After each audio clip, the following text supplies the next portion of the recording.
কটা মাছের মাথা ছিল সেগুলো নুন হলুদ দিয়ে ভেজে নিচ্ছি।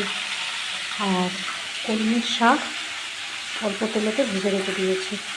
মাথাটা এখানে কলমি শাকের সঙ্গে ভেজে তুলে রেখে দিয়েছি। দিয়ে দিয়েছি কড়াইতে তেল। এখানে কিছু সবজি ছোট ছোট করে কুটে রেখেছি, কুমড়ো, আলু, একটু পটল আর বেগুন। যেহেতু মাছের মাথা দিয়ে করছি সেহেতু আর অন্য কিছু দেবো না। এই কটাই সবজি হাতের কাছে ছিল, এগুলো দিয়েই শাকটা আজকে করব।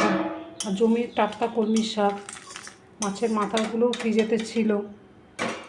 মধ্যবিত্তের দুপুরের খাবার পাতে এর থেকে আর ভালো কী হয়, সামর্থ্যের মধ্যে কম। তো তেলটা গরম হয়ে গেছে, আমি সবজিগুলো এর মধ্যে দিয়ে দিচ্ছি।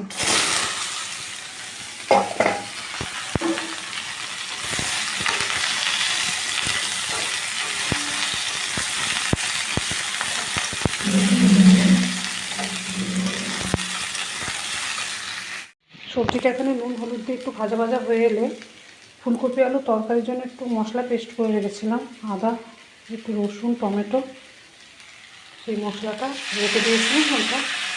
যেহেতু মাছের মাথা দিচ্ছি সেই জন্য একটু এই মশলাটা দিয়ে দিলাম। সাথে সবজিটা বেশ ভাজা ভাজা হয়ে যেতে আমি এখানে ভেজে রাখা মাছের মাথা আর কলমি শাক, যেটা আমি ভেজে রেখে দিয়েছিলাম আগে থেকে, সেইটা আমি এখন এর মধ্যে দিয়ে দিলাম। সবজির টুকরোগুলো একটু ছোটো ছোটো করেই কেটেছিলাম তাড়াতাড়ি সেদ্ধ হয়ে যাওয়ার জন্য। কলমি শাক সেদ্ধ হতে তো খুব একটা বেশি সময় লাগে না। তো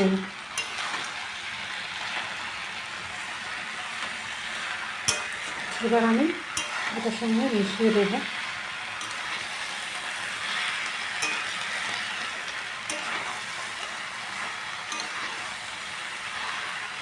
আমি এই রান্নাটাতে একটু জলের ব্যবহার করব না।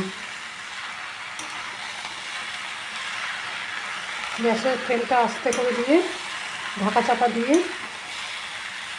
আমি এই রান্নাটা করব।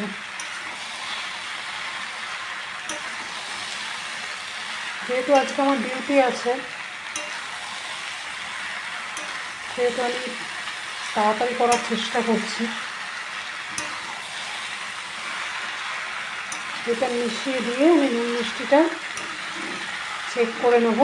তারপর গ্যাসের ফ্লেমটা আস্তে করে দিয়ে ঢাকা চাপা দিয়ে আমি বাকি কাজগুলো সেরে ফেলবো। মাঝে মাঝে এসে দেখে যাব কতটা কী হয়েছে।